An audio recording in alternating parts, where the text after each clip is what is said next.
God, those whispers. I wasn't expecting that.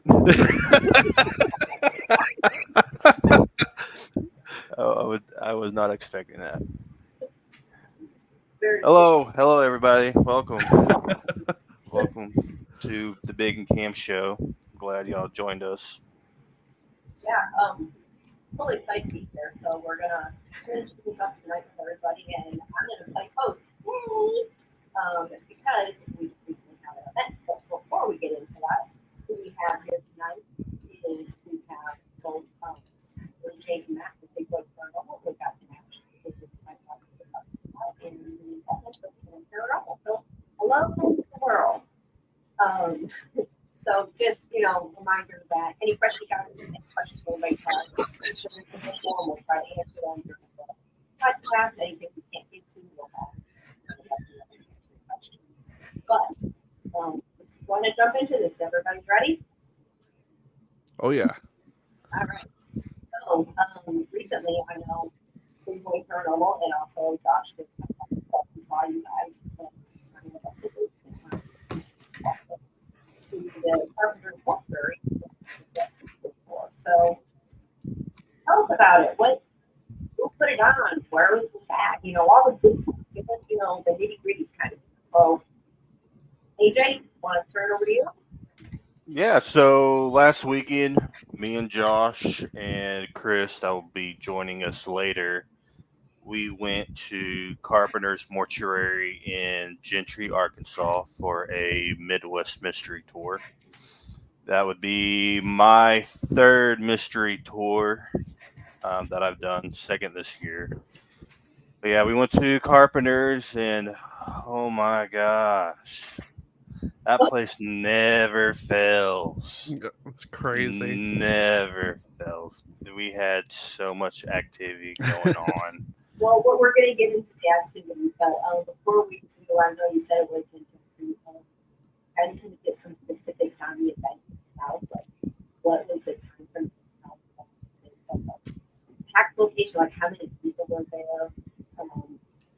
And also, I know maybe just make mention kind of always does something special with the courses talk too. So I would love to touch on that. So originally, well, first of all, Dave and Pam, check y'all's phone real quick. I sent y'all something really cool. So to start out, we were supposed to be going to um, the Arkansas Tuberculosis Hospital. Some stuff happened. I'm not going to get into it because it has nothing to do with us. But we had to move to a different location.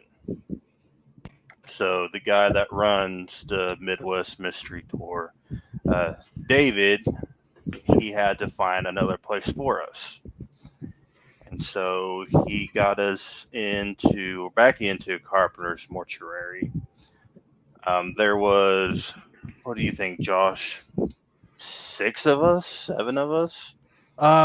6 of us plus Dave and Charlie.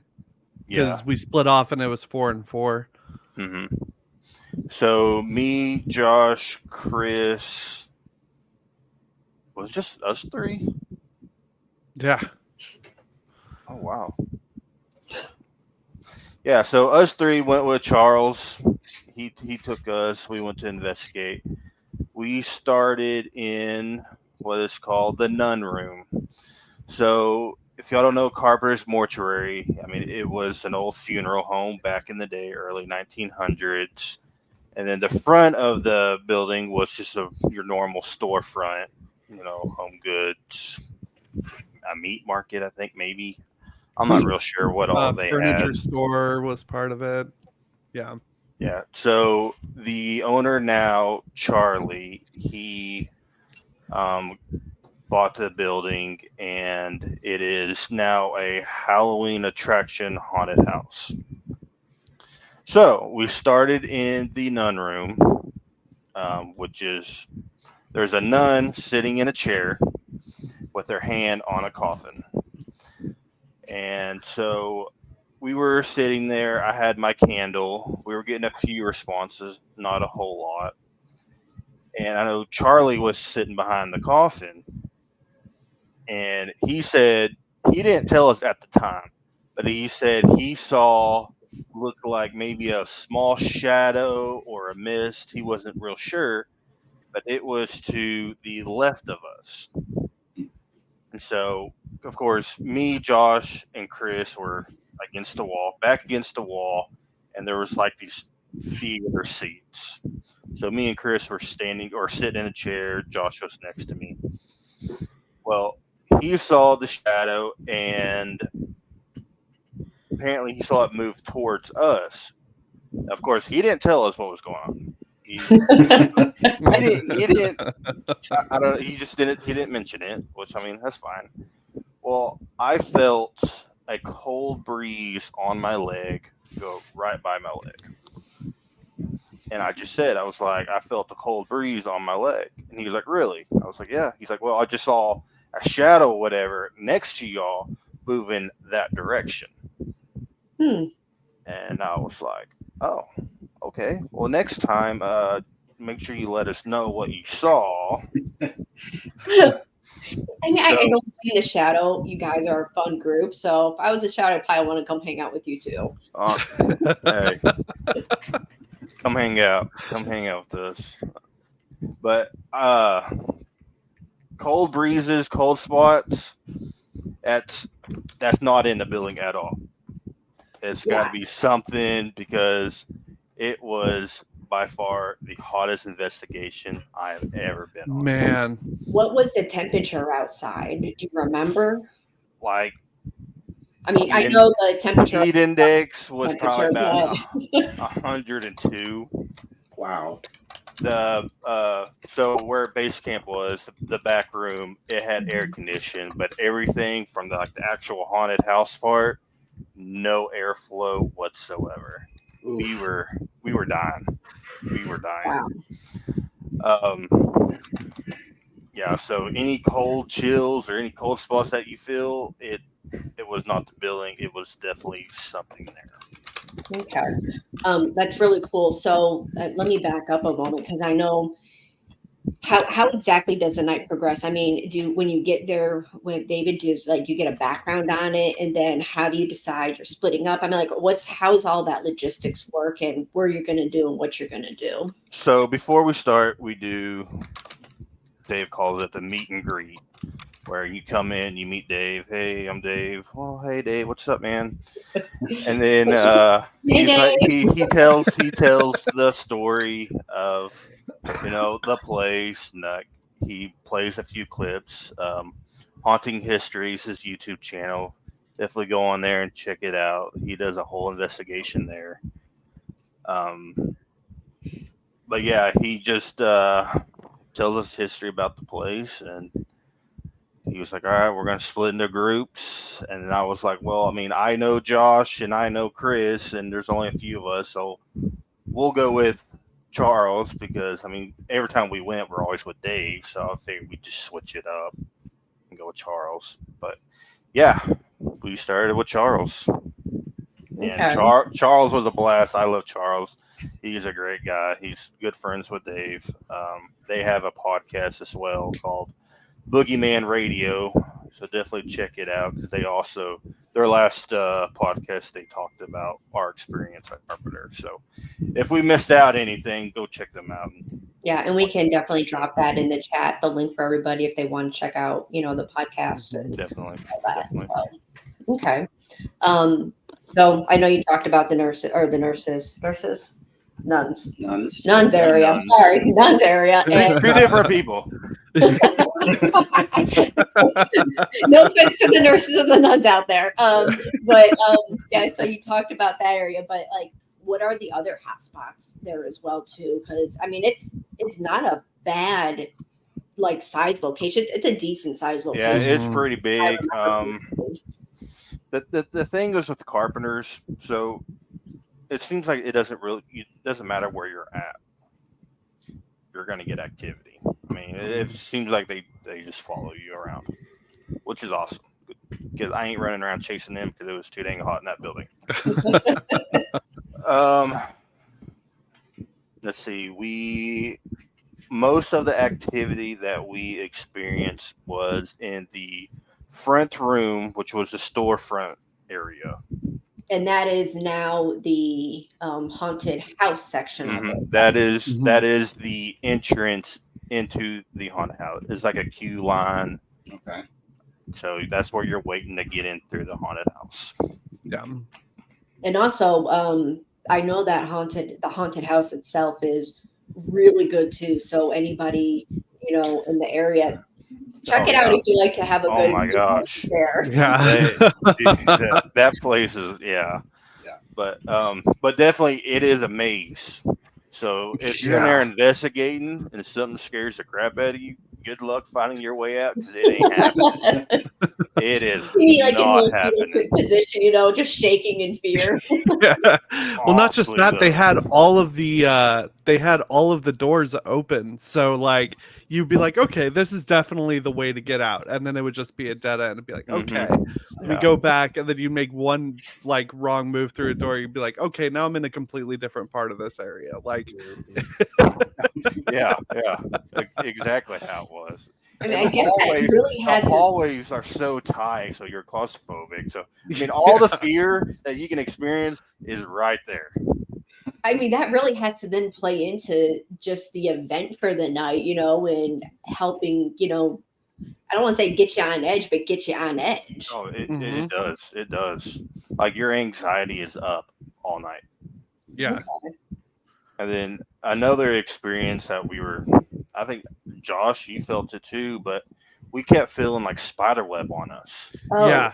Uh, 100%. Like all night. It was like we were just like rubbing our arms, like, oh, spider webs all over me. But there's no spider webs in that building. I was like, oh, Yeah. it's just like probably some kind of Halloween prop they had up. And we were looking around, there was no spider Nothing. web. And I was like, what is that? That place is it's creepy. Mm-hmm. So I mean, Josh, talk about your experience because it was your first time there, right? Yeah, absolutely. So share us your experience and what your thoughts of the night were. Well, everything on top of feeling claustrophobic, there just felt like some of the rooms just had this weight in them. Like it could be even a more wide open room, but it would still feel very claustrophobic in there. I swear the entire night I saw shadows out of the corner of my eye, especially when Dave did some of the experiments, like a sensory overload experiment where like I swear I saw shadows, like just random places, and it was very, very, very hot. I feel like I lost 20 pounds just in water weight. Yeah. It was like an added perk to it that they didn't, was coming along with it. Yeah, we all agreed because I mean it was all the big boys were with Charles, and we all agreed we're not going over 20 minutes in sessions. 20 minutes, that's it. We're going to get air conditioned. Like we ain't messing around. And we were walking outside to be like, okay, get some sort of airflow in there. And it was still hot outside, but it was like, yeah, man, it feels better out here. Yeah. It was we were all talking about how it feels like you're in like a laundromat. Just you're in a dryer basically. Wow. So, oh man. So what was the sensory overload experiment that you talked about, Josh? Just so I'd say before you get into it, just so people know, with Midwest Mystery Tours, Dave does a lot of that where he does an experiment at each location. And so this was what he did there. Mm-hmm. So what he did was we went to the nun's room, and there was a Bluetooth speaker that was absolutely blaring pink noise. and at the same time there was also a strobe light that was going the entire time, and you stayed in there for 15 minutes while while that was going Like, on. when he says you stay in there, you are by yourself in that building. Mhm. Wow. By Yep. yourself in that building. And you're sitting there just looking around while all this stuff is going on, and there was also a Jacob's ladder that was going the entire time. Thank you, So, Dave, for sharing that. yeah, it was. So while that was going on, I was seeing shadows in the corners of the room, and I was like, that's got to be my eyes playing tricks on me. But then I would focus, and they would still be there, and I'd be like, okay, hold on, and then I'd look at them, and they'd go away. So yeah, it was just a really, really cool experience. Never experienced anything like that before. No. Are you willing to try it again? Oh yeah. Okay. I think so. It was yeah. I think that like the worst part about it was I was sitting up the entire time, and so my back started hurting. But yeah. Now, of course, it's like deep into the haunted house. So I mean, if anything really like bad happens, or whatever, and you want to get the heck out of there, good luck. Yeah. You go through one of the doors that are Mhm. open and Yeah, get in. Yeah. Bust Nah. through the wall. I mean, so AJ, what was your thought about the experiment? So we started experiment, or we were fixing to start, and Dave was like, "All right, AJ, you're going first." I was like, what? He's like, "Yeah, you volunteered." I was like, "Nah, I didn't say I was going first." He's like, "Well, you're going first. Let's go." All right, whatever. May as well just get this over with. And so he puts me back there. So I'm sitting in a chair. He turns the strobe light on, and the strobe light, I will say it wasn't as fast when I started Right. as it continued on, the strobe light started picking up. It got brighter and really fast. And I was like, okay, Dave's messing with me. He's got it on Bluetooth. He's turning it up. And so I thought I saw a shadow by the coffin, but I don't know. That strobe light's going 100 miles an hour, so I couldn't tell. My eyes couldn't focus at all. Like, would not. And so he came back and got me. He was like, all right, your time's up. And I was like, okay. I was like, so thanks for turning up the strobe light. That was nice of you. And he was like, what? I was like, look, it's brighter and faster. And he's like, I can't control that. Like, it's just one of those cheap strobe lights where you have to manually turn it up. And I was like, oh. I was like, all right, I'm out of here. Like, thanks. Wow, did the same thing happen to you, Josh? Did it start off slow and get faster? It stayed pretty much the same speed for me. It was yeah. It was pretty slow the entire time for me. Okay. Now, did either of you or anybody there have any idea what the experiment was going to be? No.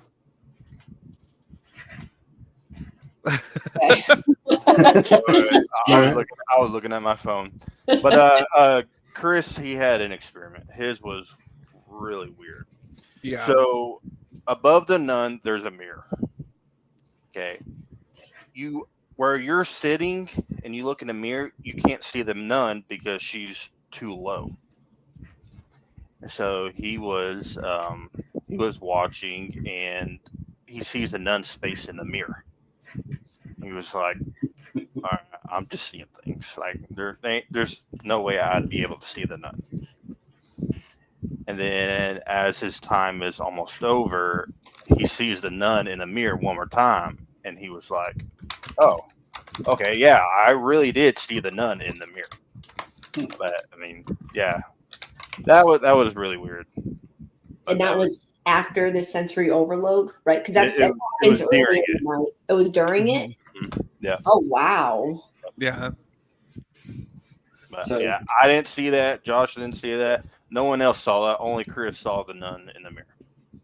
Okay. And I'm thankful I didn't see it Yeah. because that nun is creepy. Yeah.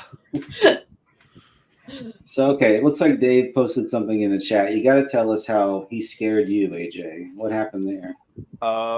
You can't get away Okay, from it all now. We all know. Now, hold on. Let me refresh my memory. So, Dave acts like he's walking away. Okay, I'm in the chair. My bag's sitting there, and I felt something like right behind me, and I was like, "Oh heck no! It's already starting." I turn and look, and Dave is standing right there.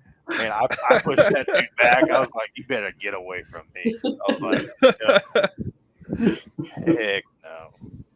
But yeah, that was. Just adds to the night, the Yeah. fun. Oh man! Like I haven't even started my 15 minutes, man. Like, you know what? Screw it. I'm going home. I ain't doing this.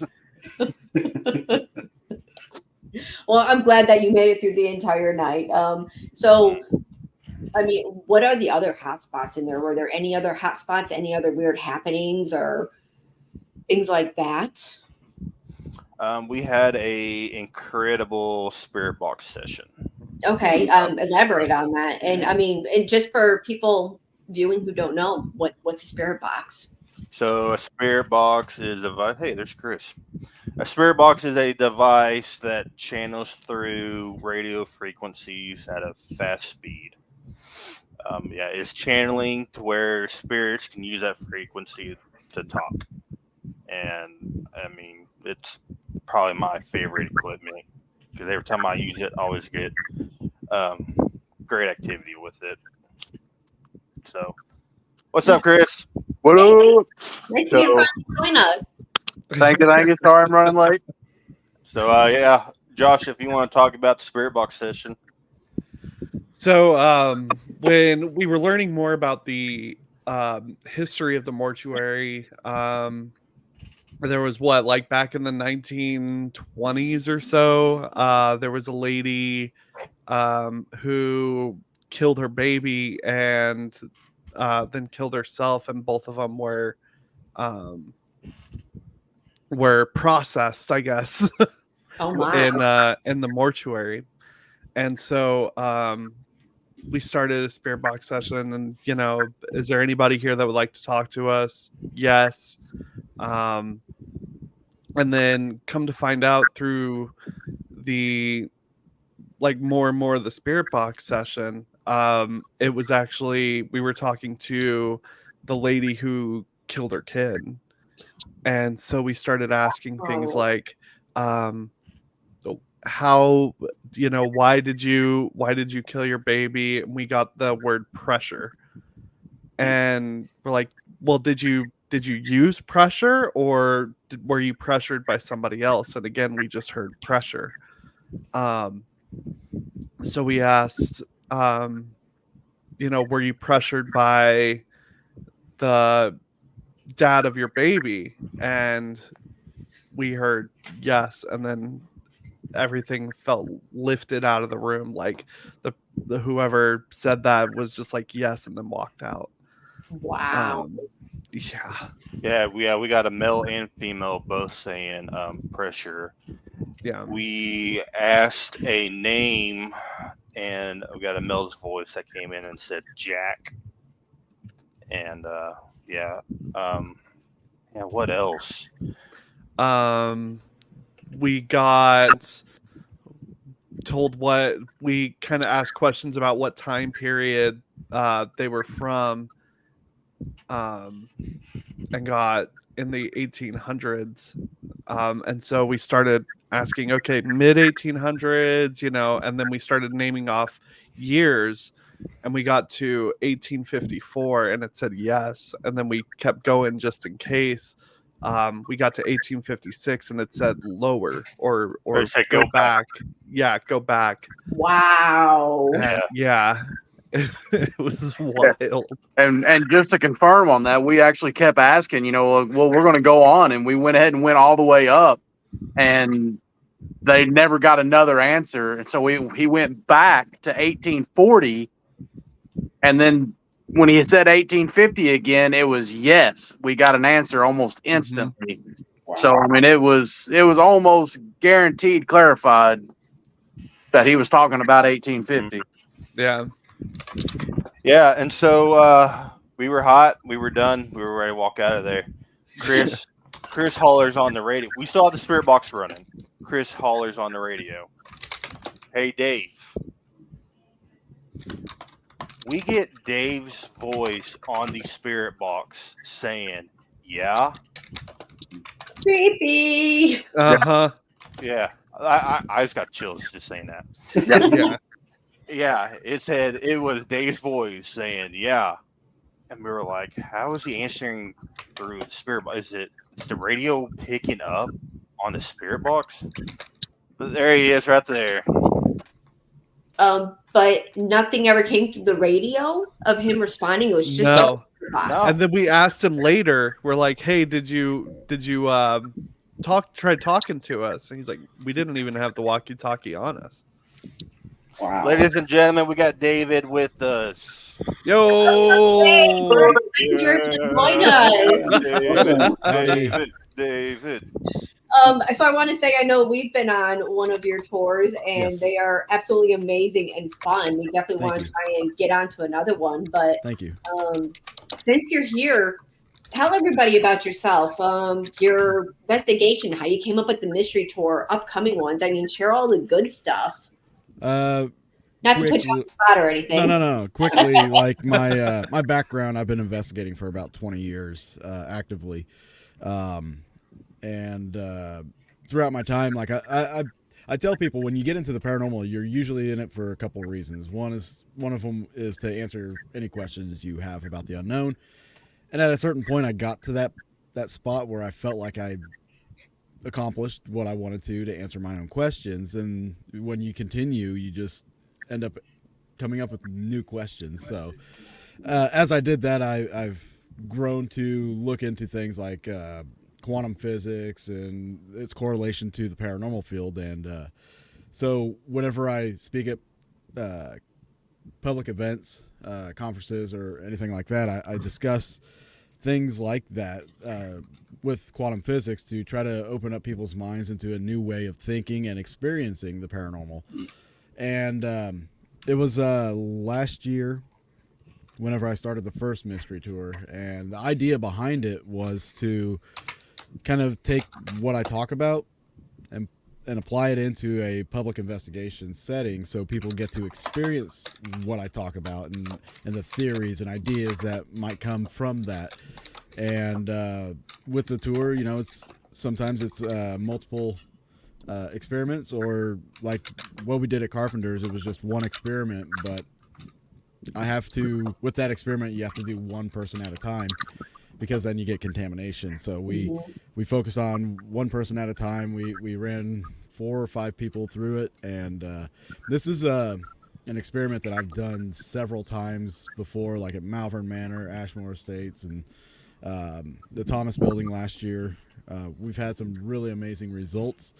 And with the sensory overload, the idea is that you're stimulating all different senses, your sight, your sound, your physical sense, with the Jacob's ladder, or sometimes I run an ion generator that will affect you physically. Mentally, you have one of the key aspects of this is the mental part, where you're sitting either in a doorway or in the middle of a room, or nothing against your back. So you're feeling like, it's kind of like, I liken it to being in the middle of the ocean and sharks are swimming around.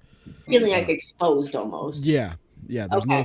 no safety net there. So that's one of the key aspects of it, and a lot of people have had some amazing experiences with it. So that's something I love to kind of put out there. It kind of showcases what the mind can create when you're on an investigation, when you have all these different things going on. So how do you come up with these experiments? Well, with that one in particular, it actually derived from the sensory deprivation. Okay. There was a time where all these shows were using what they'd called sensory deprivation, which has now basically become the Estes method, where they're just blindfolding themselves and putting on headphones and listening to a device. It's not necessarily sensory deprivation, but in a sense, you're just taking away your sight. And I kind of got tired of seeing that over and over again. I'm like, well, what'll happen if we just overload your senses? What are you going to see? What are you going to experience? So I first tried this with Josh Hurd in Malvern Manor, and literally within the first minute, he was up out of his chair, back against the wall, freaking out. He was hearing hearing kids and stuff calling his name and seeing shadows, and I had to sit him down. But to his credit, he did do it for 20 more minutes. Oh, wow. Wow. Yeah. Dang. So- Do you ever try to, when you do the experiments, ever try to do something specific to that location that you won't do it at another location? No. Okay. It's just a matter of like what I'm feeling that night. There's some experiments where some other ones that I'm planning on. I kind of touched bases with it at Harbor Village, where I set up a mirror. Like there's a building that's a jail, an old jail, and I set up a mirror, and I have people sit in front of this mirror, kind of like scrying. There's a dim light, and then I play different frequencies for 5 minutes each, for each frequency, 3 different frequencies. One of them being, I think it's 8.75 hertz, which is considered to be the ghost frequency. I don't know why, but I played that 456 hertz, and then something atrocious like 1,000 hertz or something. And the idea of that is to see if they see anything in the mirror, if the vibration from the frequencies will create a portal, if you will, and if anything changes in the mirror. And at 456 hertz, everybody had an experience where there was some kind of distortion in the mirror. But from that, and that actually came about because of what I was wanting to do initially at Malvern Manor was have a room full of mirrors and encapsulate everybody, like circle them with mirrors. Wow. And just leave one light in the center of the room and let them do an EVP session and see if something were to materialize or show themselves in one of the mirrors. So AJ, I have to ask, you were shaking your head no when he was talking about her. I didn't do it. I didn't do it. A scared look on your face. No, I didn't do it. No, we were in the schoolhouse getting a lot of responses on Spirit Box. So I wanted to stay with that. Because we had a girl there that was skeptic, and I was trying to make her a believer. That's pretty cool. Very cool with the experiment. Sounds really neat. So I'd love to, once you do the full encapsulating with the mirrors, love to see how that turns out. That sounds yeah. I have a feeling it's going to be a hoot. Well, I think I've heard AJ say that he'd be more than willing to volunteer to go first for you. From Yeah, here on I out. heard the volunteer. He Yeah, volunteered. everybody else catch that too? Yeah, sure. Absolutely. AJ's definitely the guinea pig. That's how he volunteered last time. He Yeah. didn't have to say it. I just saw that sparkle in his eye, and I was like, "Jay, all right, AJ." Yeah. All right, let's go. What? He had that gleam. So, during the investigation, we were in the front room, and Dave Horace had us on the radio, and he was like, "Hey, can you go outside, walk around, and see if there's anyone at the door?" He said it sounded like somebody was tugging on the door. And so found out the door closed. And later on during the investigation, while they were doing an experiment, we're all sitting in the front room where we were getting all the experience, and the camera just quits working. Completely nothing. And I think, Dave, you lost all footage, didn't you? I did. Like, everything's gone. The whole camera's wiped out. Yeah, cards. Yeah, so we're standing there, and Charles is like, "Oh, something good's about to happen." We're like, "Oh yeah, we hope." Oh no, something great happened. It freaked me out. I'm not gonna lie. I'll play the footage that's off of boogeyman radios. But where is it at? Here we go. No, I can't do it. That's weird. Yeah. I think we should head back in the other room. Back in the what room? Something good's about to happen, guys. Are you gonna Something go good's see about what to happen, David's guys. Oh, doing? you have a memory? This has got That's what it sounds like. Yeah, I think SD card. probably. Well, it's like it's all experience from here on out Yep. for us. I hear it, Morty. Do that again. Light the candle up. That was awesome. That was- You did a great job. Are you gonna go visit Dave in the other room? I already It's love like it y'all. started there and then worked over there. Here comes Well, I my guess heart's you're going pounding. back and I'll leave too. Got I that. wonder if it was coming through. Oh, the door just closed. I love Yeah, yeah. It didn't Now- open close. There was so much force on that door that it was loud, really loud. Is it a heavy door? Oh I mean, yeah. it sounded heavy, Yeah, it sounds but really heavy. So to open the door all the way, it catches on the concrete, where you have to pull it really hard to close that door. And that door, I don't know why Charlie has a door like that, but it's full of like heavy tile. wow. So for something to slam that door like that, that thing had a lot of energy. Mhm. Like it was Fun. insane. Now, Charlie Bookout, the owner of the mortuary or of the attraction, he told me that that door actually came from an old fallen down house. Like that door was original to like an old house, and some of the wood they have in the mortuary came from this house, but the door was still intact when they found it, and they asked the owner if they could take it for their attraction and stuff. And that was whenever they first started it, and the owner let them, and that's now the entrance door to the whole maze. So Oh wow. Yeah. So, but before that door shut, okay, me, Charlie, and two other people, we were walking towards the front area. So two people went in, and Charles was fixing to walk in, and I noticed the door starts to close. And I was like, "Oh wow, thanks guys!" Like, because I stepped back and I let the door completely close. Like I was just going for it. I was like, "All right, whatever. They're doing something stupid, let them have their moment." And so the door closed, but after the big slam that we just heard, after that, me and Charles was talking, and he was like, "You opened that door all the way, didn't you?" And I was like, "Yeah, like I pushed it all the way back." And he said something, or I was like, "Yeah, well, thanks for doing that, by the way." And he's like, "What are you talking about?" I was like, "You closed the door." And he was like, "No, I didn't even touch that door." And he was like, "I thought you closed the door." And I was like, "No, I didn't even touch that door." So that door closed again. Wow. And yeah, and it may have closed 3 times, because at the beginning of the night, the very first session, after we were getting ready to leave the front area, my group, I started heading back, and my group, we heard a door shut, and this is what led to having AJ go to the front of the building to try to open the doors. We heard a door shut, and I come back into the mortuary area, and Chris was sitting there.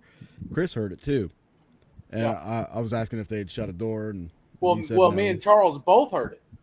Yeah. I mean, because we looked at each other immediately. We're like, "Did you just hear that?" And I was like, "Yeah, I heard it." I said, "It sounded like a door shutting." Yeah. And he was like, "Yeah, it sounded like it was coming from." He thought it was coming from the other side of the building. I said, "No." I said, "I caught it from the hallway, which I was sitting right in front of." And I mean, it was within a minute.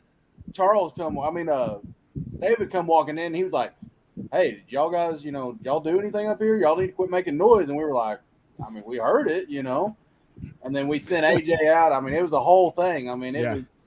I was just concerned that somebody was actually trying to get into the mortuary, because like some people, it was early in the night, people were driving by, may have seen lights inside the building, and maybe thought something was going on in here, so they probably tried to open it. And I was like, we don't need any outside interference coming through. So yeah, sent AJ out there. He rattled the door, and it kind of sounded like what we heard, but we were in the middle of the building when we heard it. So what we theorized after talking to Charles Fort, my co-host, what we started thinking about was like, well, if the door shut twice later, why couldn't it have like opened a little bit and shut again at the start of the night? So it could have been the same door. We don't know. We just didn't have eyes. So, Chris, I know you joined us late, so tell us about your thoughts of the night, your experiences of the night. So, I mean, this place has not let me down yet. First time we were there, we had a lot of activity. So, I mean, I was jonesing to go back. But the night in question here, I mean, it was pretty much. It started out pretty slow. I mean, I was a little worried about it. Because the first time we went through, we had the attraction going. We all went through the attraction. I mean, it had that place amped up, and Which, by the way, I don't like haunted houses, so thanks for making me go through that. You're welcome.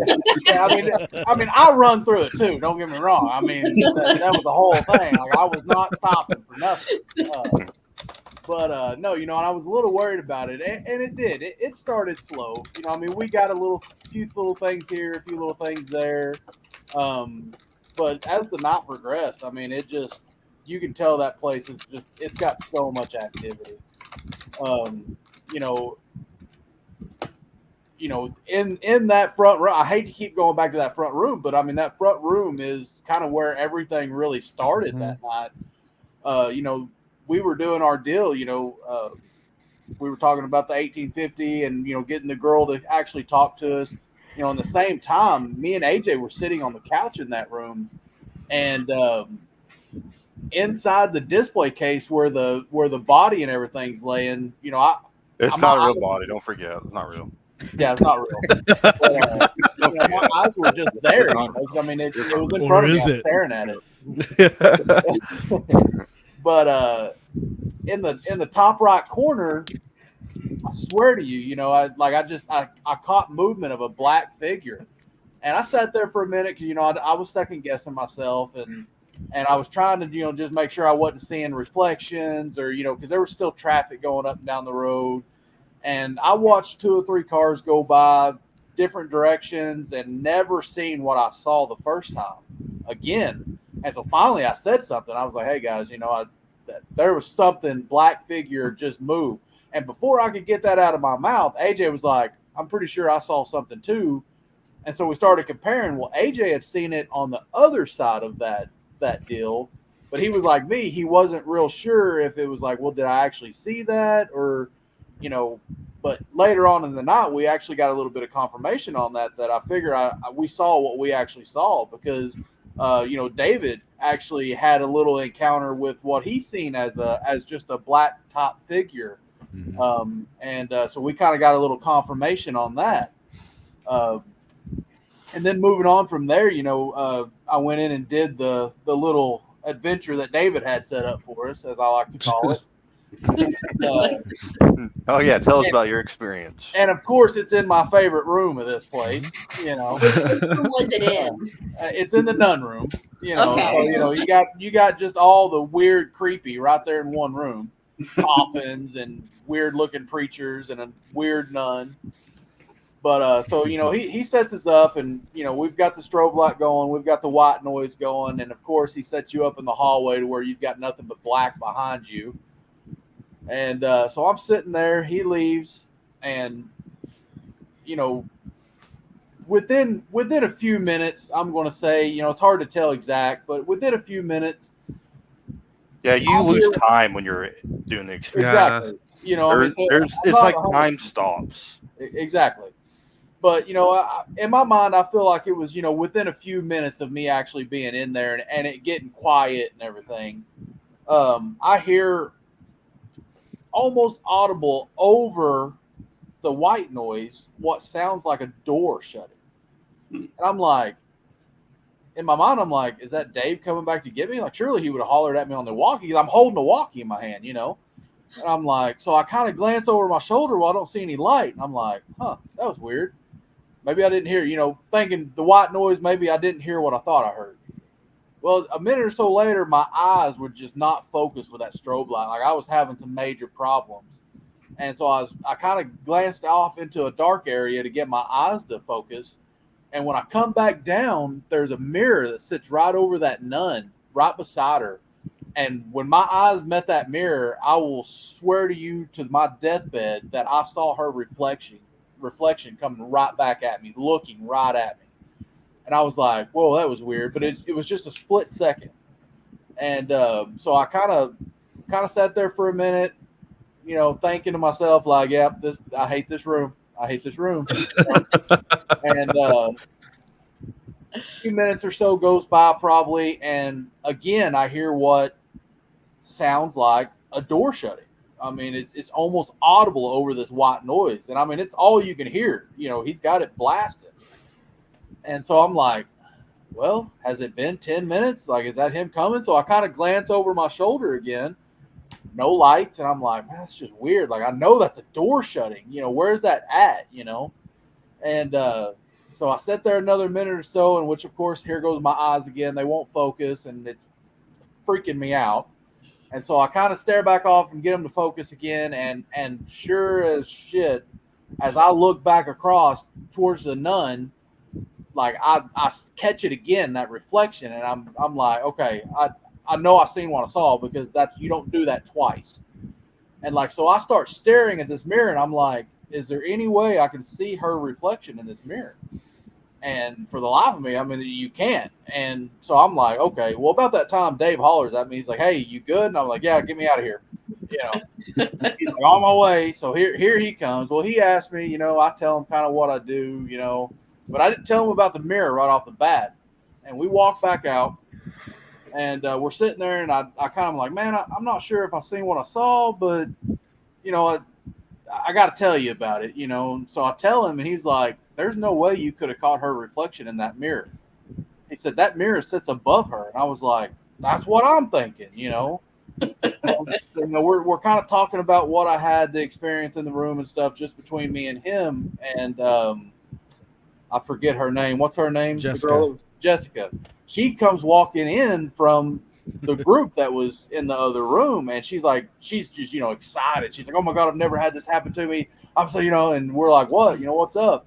And she's like, we just had a door slam on us. And she's like, just a few minutes ago, and I just turned and looked at David, and he looked at me, and we were both like, huh.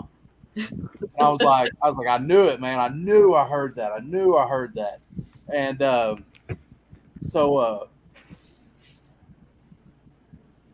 Yeah, I would have to say, Josh, I think out of the three of you, you probably had it the easiest. Yeah. Oh, 100%. It's only his first time, guys. We're easing him right? up. Oh yeah. Wait till next time. Oh, the back interior event's gonna be Just good. for Josh plan. But it was just great getting that confirmation that I wasn't crazy sitting in there. You are crazy. You are crazy. Well, I mean, I know. Yeah. We're all crazy for doing this stupid crap. Exactly. But then AJ comes in just a few minutes after that, and he actually confirms that it slammed twice during this whole thing. And I mean that was even more. It was just like, okay, that I had to have seen what I saw. And I heard what I heard, and like I said, from that point on, it's just, how are you not a believer? That's where you get to at that point in time. How do you not believe that this thing is happening right here in front of you? No. So, just, curiosity, because I know you guys have been on both tours at the Carpenters. Which one to you is the better that, that happened? Having to go through the actual haunted house, or having the sensory overload? I'll let AJ go first. AJ, what do you think? So I manage a haunted house. And that explains so much about you now. Yeah. I'm weird. I feel sorry for all the people that go through it, trust me. But anyway, so I'm used to that stuff, so it really didn't bother me. And then when we did the experience this last time with the strobe light stuff, I was on edge. the whole time. I was 15 minutes. Dave, are you coming? No. All right, I gotta stay here a little bit longer. But dude, it was terrifying. It was absolutely terrifying. I'm gonna admit it. I was freaked out. Fear So, is the so premise. you're confirming the second time was Yeah. was better for you. Well, Yeah. let's ask it this way: the overload experiment, or when we did the dual Estes method, Oh, the overload. Well, because you had an See, experience that's last where time. I'm at. I'm with you on Okay. that, Dave. okay. You know All what I'm right. talking about now. So Exactly. okay, but go ahead and share what you saw in that room this last time. In the room where you had your experience, Yeah. the first time. Yeah. Oh, so yeah, during the first session, like my group, we started in the front area of the building, and it was just too damn hot, and there was so much traffic going. We're like, we're gonna go deeper in, that way it cuts out noise and stuff. So we did. We went to the what is it called? The The gift merchandise shop room. or whatever it Yeah, is. the merchandise room. Merchandise. Yeah. So, and that's the area, like last time, AJ had his shirt lifted up during the dual sensory Estes method. I'm sorry. So we're in that room, and there's a rack in the middle of the room, so you can go around it. And Jessica was on one side, I was on the other. And at one point, I was looking over at Jess, and I could see like this black shadow stuff like moving around her. And I tell her, "Hey, raise your hands up, move your arms and stuff like that. I'm just kind of curious." And she did, and I could see her arms plain as day, but there was something black moving around her, and that I kind of shrugged it off a little bit until Chris and AJ had mentioned that they seen the shadow out in the front parlor area, because that kind of lined up, and we're not that far from each other in distance there, so. Yeah, and so I went in there and I was like, "So where'd you see the shadow?" And he said, "Right here." And I was like, "No way." I said, "That is the same exact spot I was standing where I had my shirt lifted up." Wow. Wow. Yeah. Yeah, it gave me chills. So I was like, "Nah, I'm gonna go somewhere else now. I'm gonna walk over here." Actually, you know it's hot. I'm gonna go get some air. Right. So, Yeah, we tried- sorry, I was gonna gonna go. No, go ahead, Dave. Go. I was just gonna say we did try to cool it off though. We put a fan in one of the areas, but man, you cannot move air around in that place at all. It's hot air that gets moved then. Yeah, probably. But there was really no airflow outside of the mortuary area. So, but luckily they had that air conditioner back in the back. Yeah. Yes. That was a saving grace. Yes. So, AJ, Josh, Chris, if you could go back to it as a private investigative location, one, would you? I believe the answer would be yes, but just confirm. And then what would you do there? Like, would you do anything differently, or would you try different experiments? So to the first question, when do we leave? We can go tomorrow if you want to. Let's go. I have to work. Sorry. Actually, you know what? No, we'll wait till fall time. Yeah, I was gonna say I'm Yeah. sweating, so I would definitely like to investigate more areas, especially where the mortuary was. Back in the room where they did the embalming, I would definitely like to spend a little bit more time in there. So yeah, I mean, and for me to step in on that, I mean, I'm with AJ. When do you want to go? I mean, we actually talked about this last night. We've got a couple of guys that were with us that they're still kind of like, yeah, whatever. I'm like, dude, we need to get these guys to the mortuary. Like, I mean, it's just with what we've experienced there and what we haven't experienced with them anywhere else. It's like it would make a believer out of anybody. So I mean, I'm game to go back immediately. As far as doing anything different, I would have to agree with AJ. Just maybe get into a few more of the rooms. We've kind of always dedicated to either that front room or the merchandise room or the nun room. there's so many other little rooms and areas in that place to get in and sit and experience. And I mean, it would just be more time in there to actually sit and do and investigate, really, get out of our little comfort niche areas that we know we're going to see something in, and have an experience somewhere else, maybe. So Okay. What about you? I mean, Josh? if you guys are going, like, don't forget to bring me. Like, Yeah. yeah, piggybacking on what they said, I think going, like, doing a lot more in the embalming room would be pretty rad. I mean, the fact that the old sink is still in there where they drained the blood into the sewers is, I mean, that's crazy. Like, just the historic part of that is just really cool, I think. So that would be really fun to investigate more of. And to add to that, Josh, this past Christmas, they got a really awesome gift. The lady that owned the building before them, she gave them the original bleeding table that was there from the mortuary. So that is there now. Oh wow. It's not set up; it's just propped up. No, against the he wall, but- creepily had it just sitting in front of where we're sitting all night. And proceeds to tell us that she took it to make a coffee table out of it. Yeah. We're Yeah, like, she was gonna make a coffee table out of it. Like, Yeah. do it.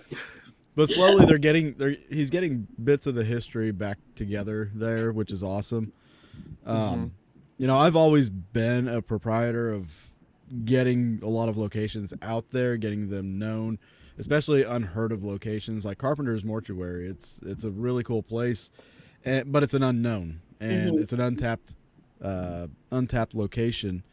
I have a web series called Haunting History, and the whole premise behind that was to get some of these places out there so people can explore them. Because I believe in the history and preserving history, and if we don't preserve the history, a lot of these places they get lost somewhere down the pipeline. A lot of them aren't government funded. The only way they make money is through tours and things of that nature. So if we can, as a paranormal community, support these places, we can keep them around for generations. And a lot of these places are right in our own backyards. Yeah. Absolutely. I mean, I know just these locations, even they have activity, and it's fun to be like going in there and experiencing them that most people haven't experienced. So, so general consensus: is it haunted? Yeah, I'd say so. Oh yeah. Yeah, I mean, definitely. I mean, there's almost no question to it at this point in time. Yeah. The first time, maybe, I don't know. And I never really got to answer the last question, whether it's the first time and the second time, which was better. I honestly, the first time, I feel like we actually had more. You know what I mean? Like it was almost consistent all night long of something happening. People getting touched, people, kind of having little moments in places, and now in the second hand, it's almost hard because you look at, we actually got visual confirmation on the second go, and it's like, we didn't really have that on the first go. You didn't get a visual, you didn't have doors slamming, you didn't, you had a lot of energy amped up in it. So in my mind, I would have to go with the first time we went, just because of the stretch of activity that was there, but it's hard. I mean, like I said, that's a hard question to ask right there and answer. It's a question of quantity versus quality. Exactly. Exactly. That's where you fall into it with. So we, shared some upcoming events, Midwest Mystery Tour is putting on. Dave, do you want to talk about any that are coming up? You still have spaces available? Yeah, I have one more event coming up. It's going to be in September, though. I'm pausing it for summer because of how hot it's going to be. But the next event is going to be September 13th, which is a Friday the 13th. Ooh, full moon too? Maybe. I have to look into that. It's going to be at the McIntyre Villa in Atchison, Kansas. Yeah.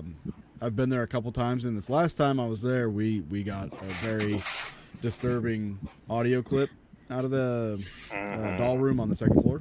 Okay. That's interesting. We've been there and we've had good activity in the doll Yeah, room. multiple times, multiple occasions, always in the doll room.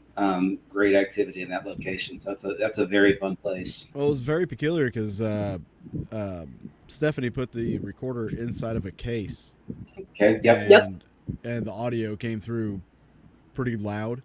Yep. And I'm not a fan of the DR60, but the fact that this audio ran for so long without stopping, it literally went for 3 minutes, and the content coming out of it gave me pause on my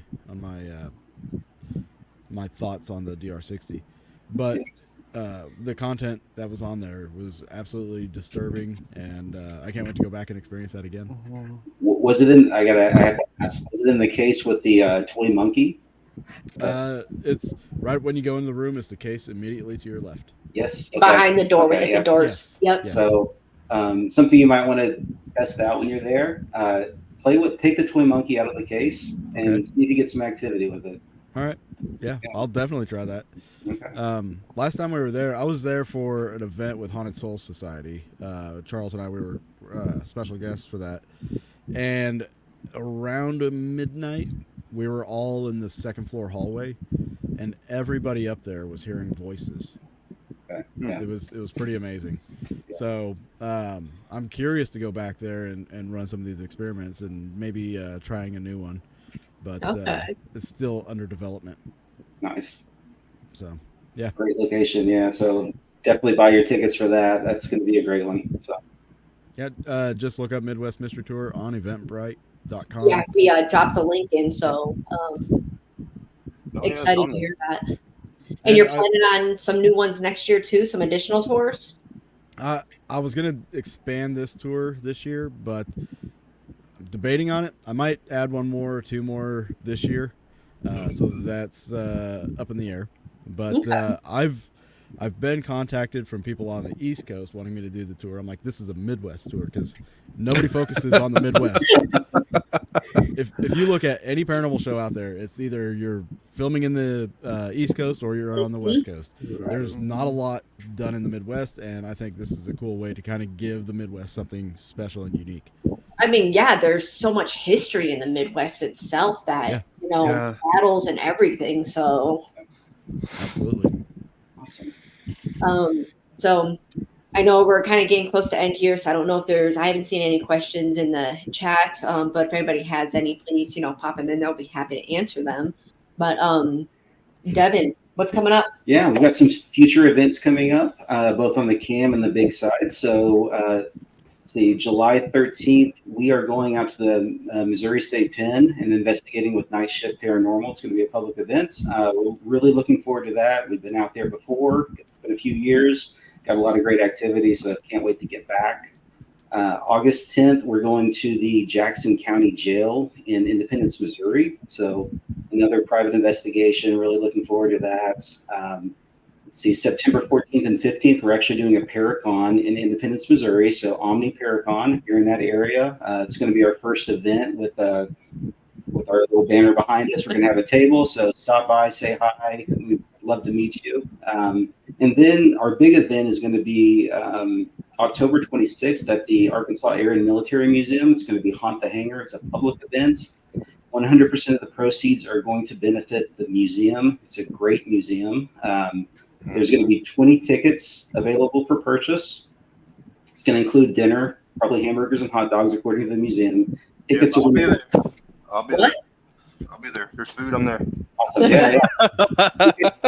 Tickets are going to go on sale actually tomorrow for members. So it's going to be $25 for members. Non-members, it's going to be $35, and those go on sale August 1st. So buy your tickets early. We're told that this event typically sells out pretty quickly since it's a limited number of tickets. It'll be a great time. You'll get the history of the museum, and then you'll get to investigate with us. So we're really looking forward to it.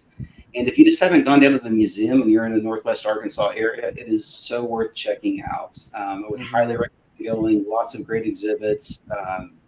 planes, helicopters, all kinds of military vehicles. Some of these things have actually gone down in battle, so there's a lot of history around them and potentially attachment to them. So great place to check out. They're open Tuesday through Saturday. Check their website for their hours and their ticket pricing. It's really, really reasonable. And another thing about the museum, it's one of the few you can actually, some of the vehicles and you can actually climb into. Yeah. So it's really neat. You get to climb around in, helicopters and planes that you wouldn't normally climb around in. So really, really neat. And then Josh, I think you have an event coming up with Night Watchers of Arkansas. Yeah, we're on July 16th. We're checking out the old Spanish treasure cave in Sulphur Springs. Nice. Got to brush up on my Spanish. But it should be really cool. The history behind it is when Hernando de Soto and the conquistadors came to America. They found this cave and they basically just did what conquistadors do and pilfered all the Native Americans, and then they needed to find a place to put all the stuff that they stole from, and they found this cave, so they put it, legends say, they put it deep inside this cave, and then we're going to come back later, but they were all slaughtered by the Native Americans. So to this day, they're still like excavating parts of the cave, they're finding more ways to go into it. So it should be a really fun time. How I found out about it was one of our graphics operators at my day job was like, yeah, I used to work there, and a bunch of just really weird stuff would happen all the time. It was just so weird. So it might be worth checking out. I'm like, it really might be worth checking out. So yeah, that's on July 16th. is it a nighttime investigation? Yes. Fun. Oh yeah. And Josh, I have an episode on that place too. So and I watched it. Where I watched it on my way home from. Wear some boots or something that won't get soaked. Oh yeah, you're gonna need them. Oh gosh! Wow. Well, Josh, I can't wait to hear about it. It's gonna be really cool. I'm really excited. It's a fun place. It really is. And if you run a spirit box in there, you're guaranteed to not get any radio interference. Right. Nice. Yeah. Well, cool. Can't wait to hear about it, Josh. It's on our list now to definitely check out in the future. So cool. If you haven't already, please like our socials. So AJ and Matt dropped the links into the chat earlier, but Linktree /KAM Paranormal and beacons.ai/Big Boy Paranormal. Please check us out, like, subscribe. We put out content when we do investigations, and we'd really love your support. Leave comments, let us know what you think. And our next podcast is going to be with Amy and Jeff of KAM Paranormal, and they're going to be discussing their investigation at the Cheney Mansion in Illinois. Yeah, so stay tuned. It was the first time there. I know I've talked with Amy about it, and super excited. Good activity. So really excited to hear more what she has to say about it. Dave, I don't know if you've been there or heard anything about it. I've heard a lot about it, and I was actually talking to somebody about hosting an event there. So okay. Yeah. Sounds like you might have interest of people wanting to go. So before we go, number one, I feel like the Brady Bunch here. But also, I want to say thank you to everybody here for attending the events. Without you guys, the events don't happen. So thank you very much. You guys have actually helped some of these locations out with your attendance, and I hope to see you guys some more in the future. And if for those of you watching who haven't come to the events, go to the events. Oh, yeah. Definitely. You're an amazing host at it for the event. So I appreciate that. If you're in Arkansas, Dave, in October, you want to come down to the AAMM check us out. It's going to be a great event there too. So All right. All right. She didn't work, so Maybe you can come do some experiments for us. there we go. I'm planning one just for AJ. So, Oh, I like it. only if you He's not promise gonna like there's it. video. Hey, we I'm can still watch trying later. to talk him into Friday the 13th, buddy. We're going to make an appearance in Kansas. hey, you guys come up. I'll have one specifically for AJ. I'm busy that day. Sorry, guys. I'm busy that day. Mysteriously get sick. Yeah. I'm not feeling good, guys. Well, based on that, since AJ's not feeling good, I think we're going to go ahead and call it night. So thank you, Ari, for joining. Dave, thank you for jumping on and talking with us. And thanks for having me. everybody watching, thank you. So until next time, happy haunting. Bye.